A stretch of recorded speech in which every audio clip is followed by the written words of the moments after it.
Hello and welcome to Smash Hit Sports. I'm Cody, that's Nick, and the second round of the college football playoff should be a hell of a lot better than round one. I'm really excited for it. We're going to break down those games, do a quick recap of the bowl pick'em and a couple of the bowl games that we thought have been electric. And that's going to be the whole show for this week. So, Nick, the New Year's Eve, Penn State, Boise State, and then 3 games on New Year's Day.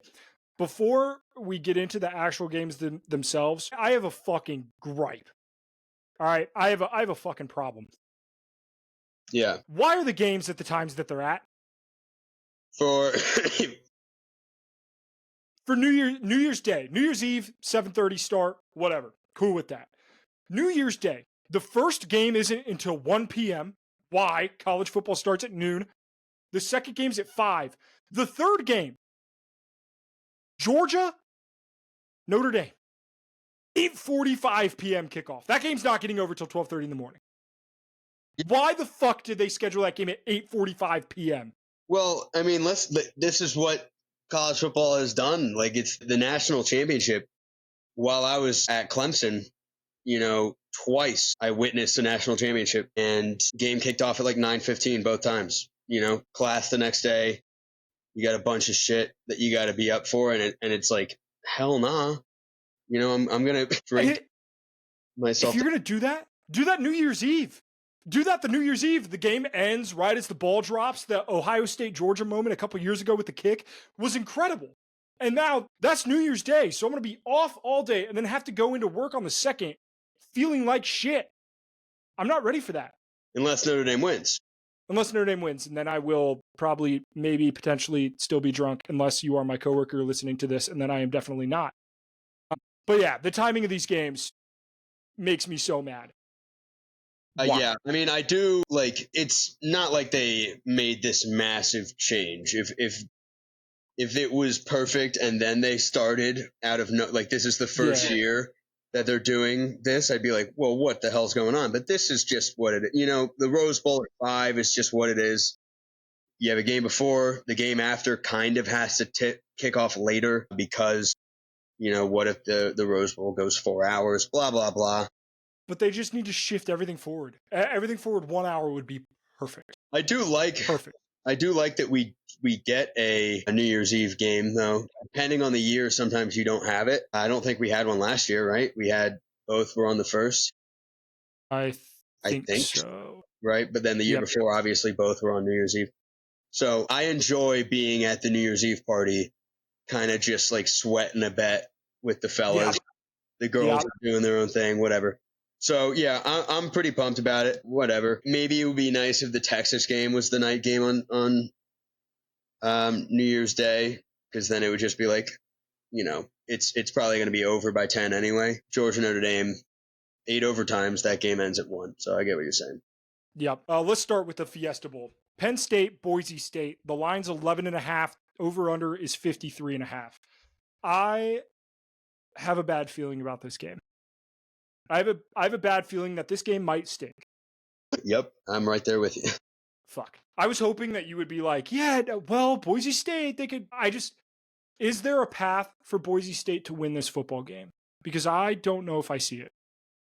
The thing that I think a lot of the people that aren't looking at film and are kind of watching football as like an assumption of talent will just produce regardless, blah, blah, blah.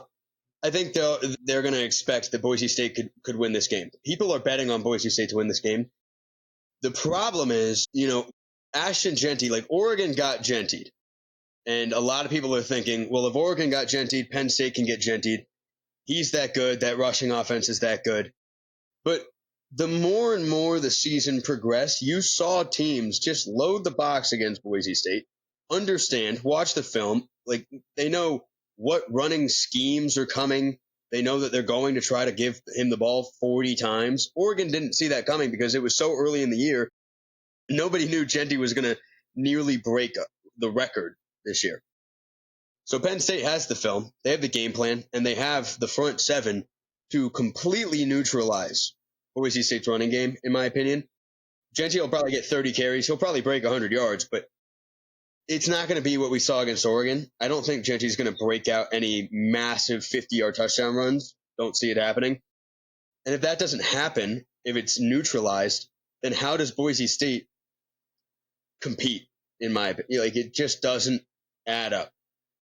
Yeah, This to me, Penn State should cover the spread. 100%. They absolutely should.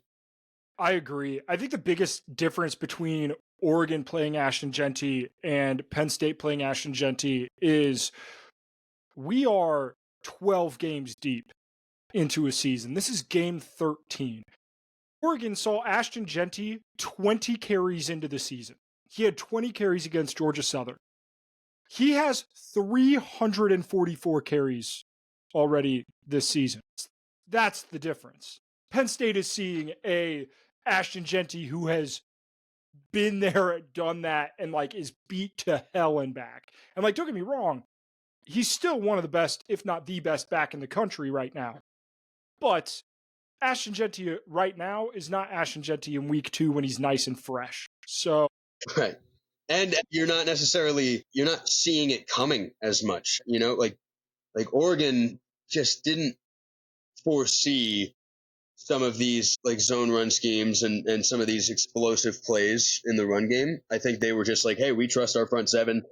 We're going to run standard coverage. We're not going to let them beat us deep, blah, blah, blah. Penn State, they're going to be fired up, man. That defense is electric. Like, I really think that, like, think about Ollie Gordon, for instance.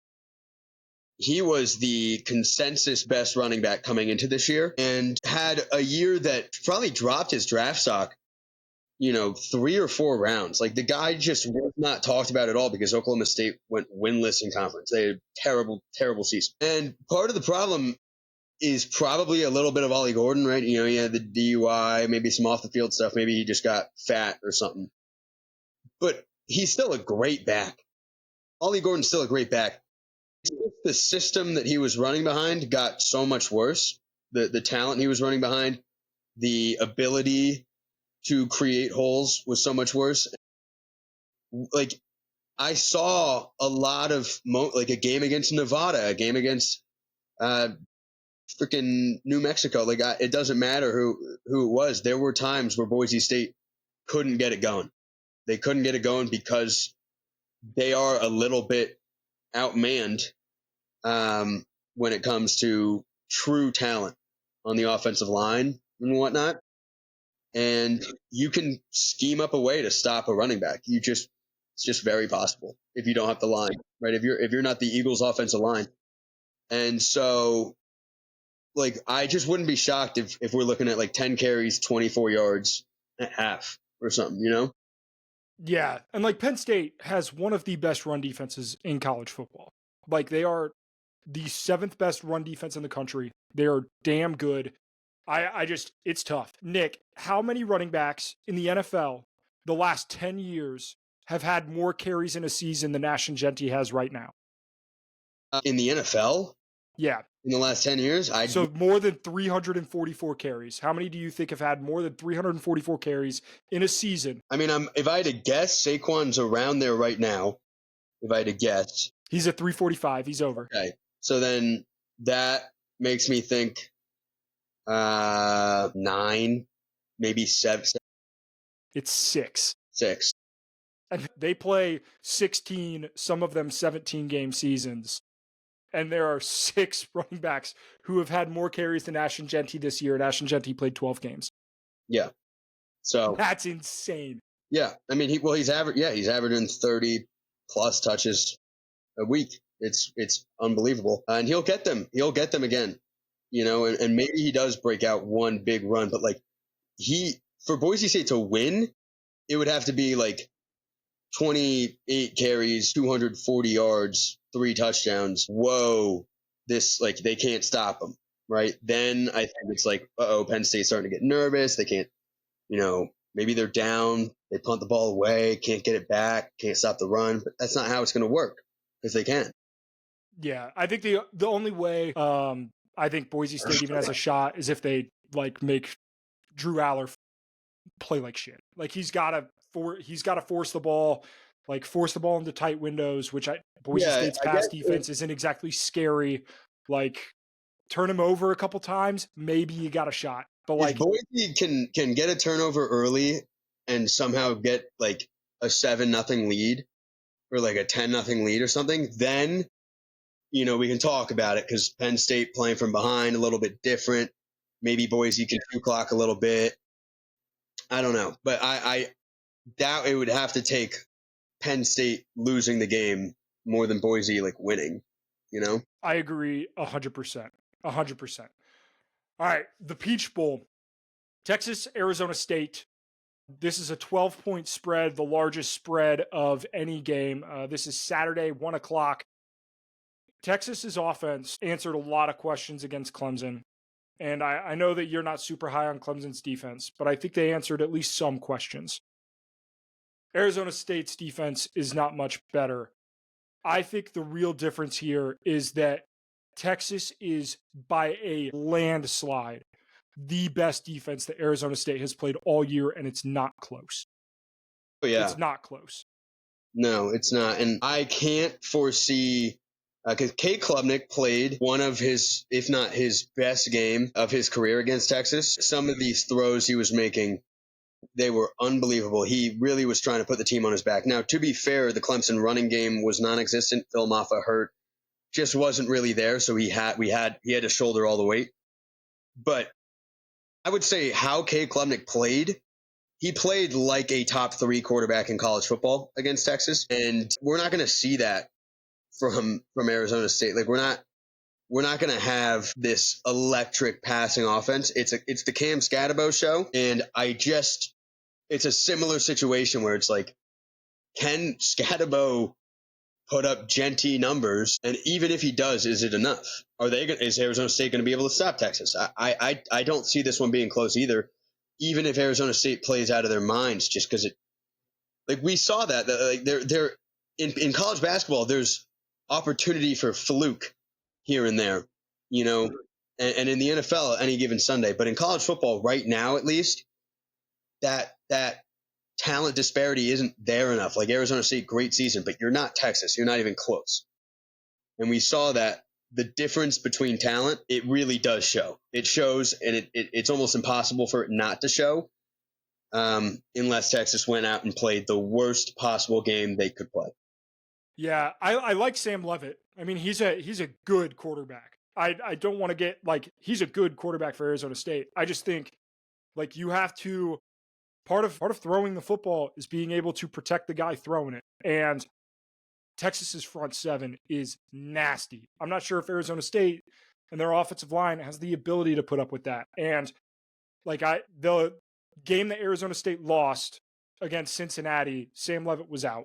And so he is, even though that offense is built around Cam Scatabo, Leavitt being able to use his legs and hit a deep bomb keeps defenses honest. I just think that Texas is so stifling. Like we have seen them suffocate much better teams, and I think that they do the same here. 51 points.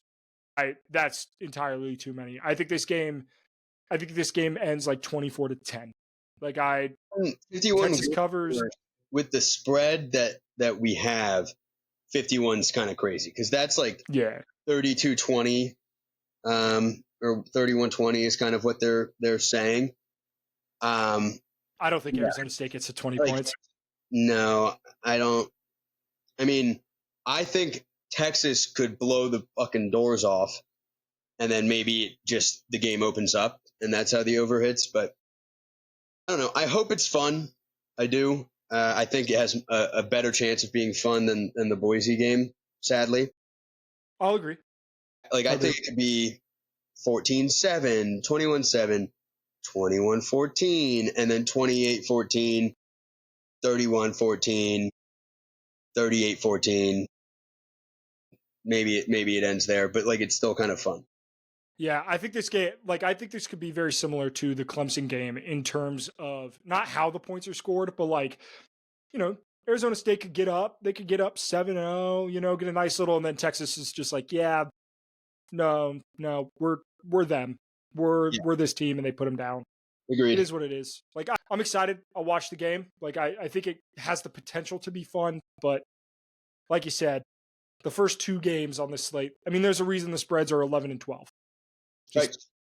is what it is. And wait, so yeah, we're going to have probably the first 6 games of the playoff are going to be relative stinkers in the sense that you never really had belief that the underdog was going to win. Clemson being the only team maybe that gave a glimmer of hope, the slightest glimmer, which I don't even know if they did. Yep. Before we get into the Rose Bowl home field, I took full advantage of home field during the holidays. However, just because the holidays are over, it does not mean it is a bad time to get merch. You can still get discounts, 15% off home field apparel if you use code Nick15 or use the link in the description of this video or the podcast. If you're on the YouTube version, I'm rocking the Indy 500 hat, little 1985 retro throwback piece.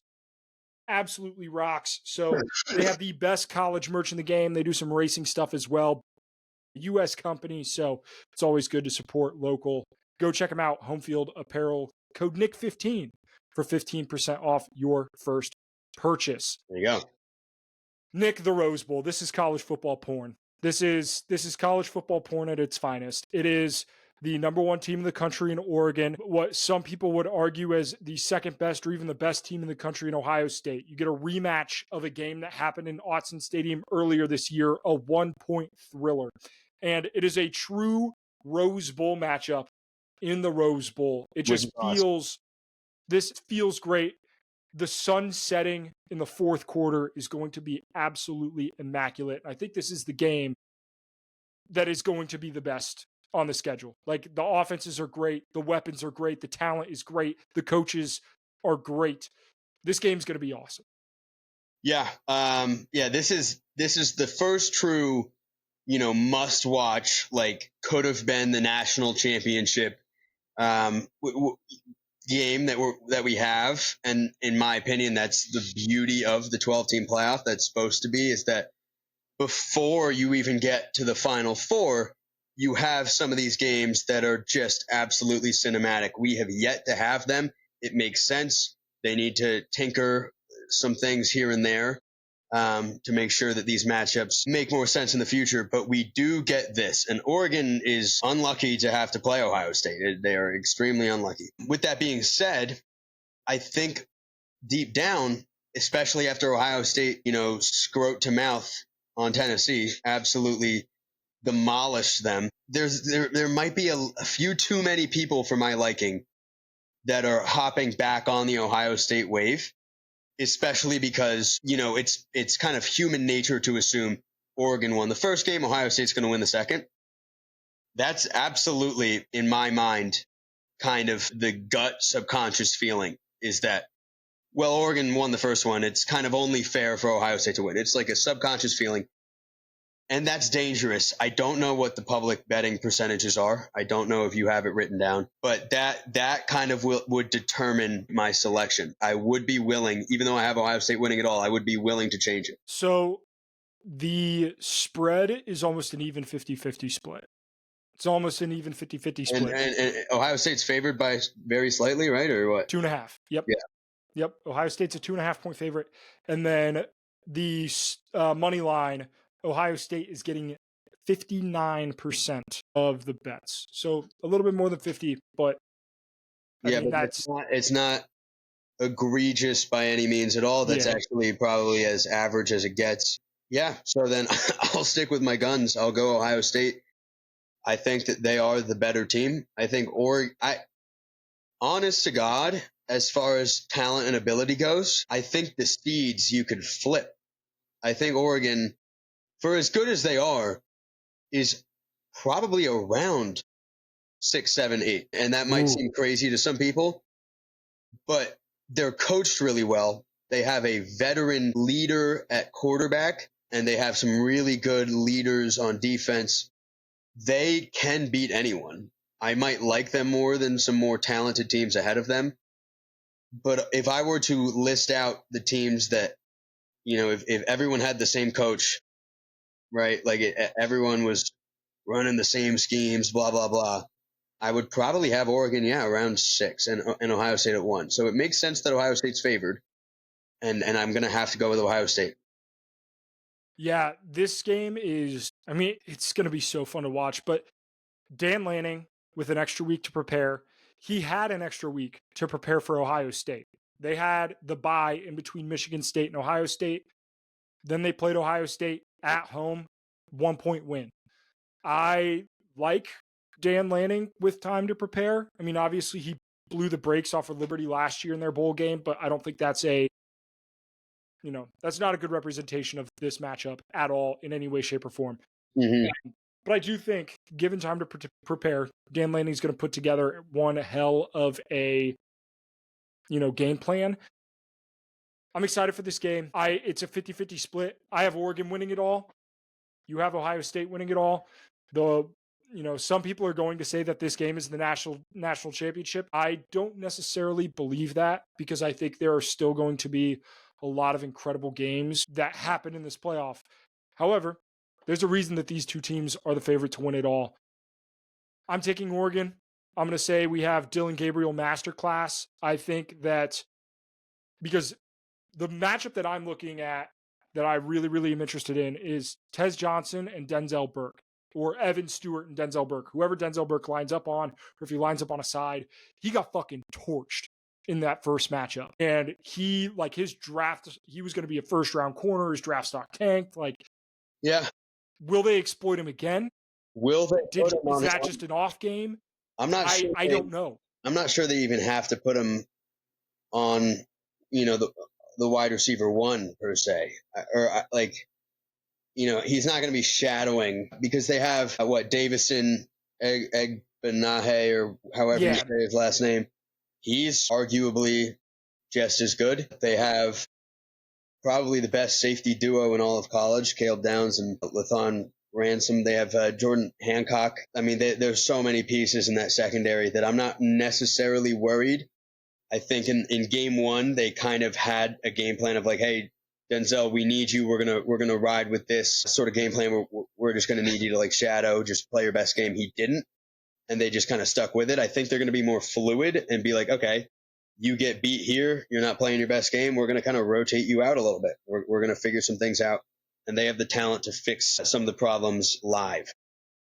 Yeah, the matchups in the secondary are going to be so much fun to watch. The other thing that I am very excited, just from a schematic standpoint, Will Stein is one of my favorite offensive coordinators in college football. I love what he's done at Oregon. And Knowles? Sorry, Jim Knowles for Ohio State is a master tactician defensively.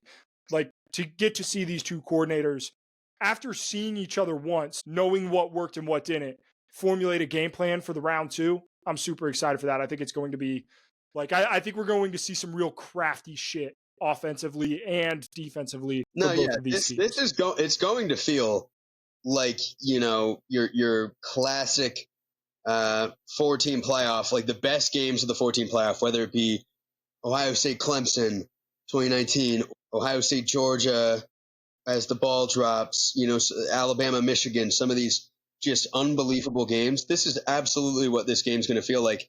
And I'm excited for that, because I really don't think there's a world where we don't get a great game out of these two. Yeah, I'm pumped. I'm pumped. All right, Notre Dame, Georgia, the Sugar Bowl, 8:45 kickoff. The line is Georgia -1. Nick. Mm-hmm. Over under is 46, or 45, sorry, the lowest total on the board. I'm going to read some stats. All right, we're going to do a little blind resume. Okay? One of these teams is third in defensive points allowed per game and second in offensive points per game. The other is first and first. One of them has the best pass defense in the country based on points projected allowed and success rate. Why does it feel like that team that is so much better offensively and defensively and so much better in the pass game, who's going up against a backup quarterback, why does it feel it doesn't like it feels wrong to pick them? It doesn't It doesn't feel wrong to me. I feel decently confident about it. Notre Dame, I mean, if you didn't lose to Northern Illinois, which was insane that it happened, right? Like shit happens. But if you didn't, we're talking about a Notre Dame team. Say you beat Northern Illinois by 20. You kind of you covered the spread. Then we're talking about a Notre Dame team that just kind of swallowed everyone and spat them out all year long, and they're undefeated. You know, like we are talking about this Notre Dame team as like they would be favored if they hadn't lost to Northern Illinois. They'd be favored against Georgia. I stand by that. And so it really is to the point of, can you look past that game or not? If you can't, then you're probably not feeling great about picking Notre Dame and you're worried about it. You might go Georgia. If you can, and I can, because I think they learned a lot from it, then I feel pretty confident. I think Notre Dame is not only the better team, they're playing better. I think the only argument is probably that Kirby Smart is a better coach, a better motivator for a huge game like this. That's like the one huge worry. And then obviously there's, a couple very scary pass rushers on the Georgia team. But Riley Leonard, I trust. He's the type of quarterback I think that can kind of solve those problems just himself with his legs. Jeremiah Love, I think Georgia hasn't been great against the run this year, which is surprising. It's an off-brand. So I really like Notre Dame here. I really do. With a decent bit of confidence, I'll be taking them. The thing that worries me is I've just seen Notre Dame in big games, but that was under Brian Kelly. And like, is Marcus Freeman going to have the boys buzzing? Because he had them buzzing against Texas A&M. They played great. They also lost at home to Ohio State a couple of years ago. It was a close game. It was a close game, 1 point game. I mean, came down to the wire, literally lost on the last play of the game. But can Notre Dame do exactly what they need to do? I also think if you take away the fact that Georgia's a 2-time national champion in the last 3 years, right? Take that away. And you look at just this year's team, it's so much different. It's so much different.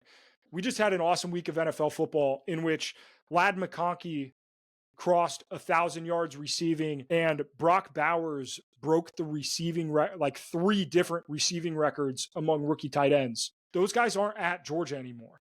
Like, I don't think they have the same caliber of weapons offensively. Not even close. They don't. That they had on those national championship teams. And like that, I don't think this is the same Georgia. And I think just because they have those uniforms, people think that, they're going to walk into the Superdome and beat the piss out of the Irish. And I think Notre Dame might be the more physical, better up front team. Yeah. That's the thing is this Georgia team is worse. They aren't as good. The fear, Cody, is literally just like, know what Georgia can pull out of their ass. You know that, like, especially against teams that they don't face often, like they'll put up some stinkers against a Kentucky or a Missouri or whatever throughout the season because they play them every year. But they do tend, like when they play TCU, when they play Clemson, when they play whoever, they kind of tend to be, they come out swinging and they destroy you. Texas this year, the first time they played in forever, and they beat them twice. But that second game was closer. Notre Dame doesn't have that luxury of having faced Georgia. So I think I would give it a 20% chance of Georgia just blowing the brakes off of Notre Dame, because that's just what they do. I don't know. They have some voodoo magic. But if that doesn't happen, then I think everything points towards Notre Dame. So you're giving me an 80% chance of Notre Dame kind of walking away with this in my eyes. Well, I'll fucking take that. I will take that. So I'm also picking the Irish. I can't pick against my own team, but I really, truly do believe that they win this football game. I think this game has a chance to be a classic. I just don't think it's going to be the electric. Like, this game could be a 4th down stop at the goal line in order to win the football game, and the final score is 17-14 type of classic. But I still think it could be a incredible football game. Yep, it's also going to feel correct. We're in the quarterfinals, expanded playoff. We're going to have 2 games that feel like what we kind of signed up for, and I'm excited for that. Yep. All right, the bowl pick'em. Real quick before we get out of here. First off, so our bowl pick'em, I think on average, a lot of ball knowers in there. A lot of ball knowers in this bowl pick'em. I want to get out ahead of that. A lot of ball knowers in this bowl pick'em. That being said, Nick, you and I are I'm 7th. You're 12th. We are 1 game off. I'm 20-11. You are 19-12. As we're recording this, the Iowa-Missouri game is going on. So I'm not sure who you picked in that one. I picked Missouri. And I picked Iowa. So and it's tied. We could even up. Tied with 6 minutes left in the game. However, we're doing well. We are not far off of first place. I want to give the first place guys a shout out. UGA Lavelle 32. Rando, it's ESPN and then a bunch of numbers. So I'm sorry, but congrats on being tied for first. And then T-Law, who is actually a buddy of mine. So yeah, it's Tom Lawrence. So that is cousin. Who's to say? But yeah, so shout out those 3. They are all tied for first at 23-8. Nick, are there any bowl games that really just blew you out of the water over the last couple of weeks? San Jose State, USF was incredible New Year's Eve. That was an awesome game. Christmas Eve. Or Christmas Eve, yeah. Sorry. Yeah, I mean, nothing has blown me out of the water. We haven't seen, like a Hail Mary lateral, like, oh my God, that was the craziest thing ever. But we've had a bunch of really, really good games that if you were happening to watch, you probably had a great time. It's the holiday season. There's NFL on. There's, college hoops that I'm watching. You're hanging out with family. I didn't catch the Miami game. I think most people would say that was the best one. But then Cam Ward refuses to come in at the end, and that's kind of a problem of bowl season. The best one that I watched was probably Pitt Toledo. Toledo rushing the field 3 separate times. That was incredible. But yeah, in general, just a bunch of really fun games. But if you're watching this right now and you haven't really been watching a lot of these bowl games, I wouldn't say narratively you're missing that much outside of, I guess, the ACC's 1-9, which is insane because they played they played a lot of Group of 5 teams and they lost all of them. Yeah. Syracuse, shout out Syracuse. Yeah, shout out Syracuse. They blew the doors off of Washington State. But yeah, a lot of good games, a couple more down the pipe. So before we let you go, make sure to hit that like and subscribe button, especially if you were listening to the audio version of this podcast. That is the best way to help us out. Also, it's a nice little Christmas gift to us, whether it is in the YouTube comments or if you are on Spotify or Apple Podcasts, leave a review of the pod. That is a huge, huge way to help us out. It costs you absolutely $0, but really helps grow the brand. So would really, really appreciate it. Super excited for these playoff games. The reaction is going to be just as riveting because, God damn it, this is the college sports. They're just the best.